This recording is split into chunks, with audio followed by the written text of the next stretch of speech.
How to start a GoFundMe page. Starting a GoFundMe page is simple and can be done in a few steps. The first step is sign up or log in. To do that, go to GoFundMe, then click Start a GoFundMe and sign up or log in with an email, Google, or Facebook. For the second step, set up your fundraiser.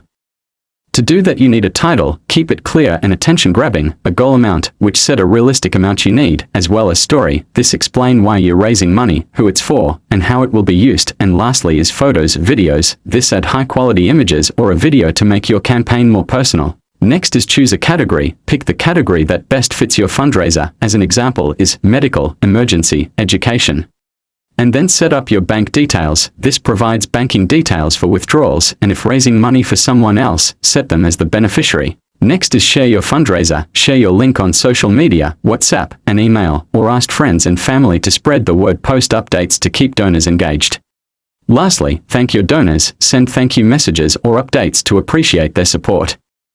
I hope this been helpful to you by any chance. Please like and subscribe if you don't. Feel free to comment your opinion and experience about it. But that was it then. See you again in the next video.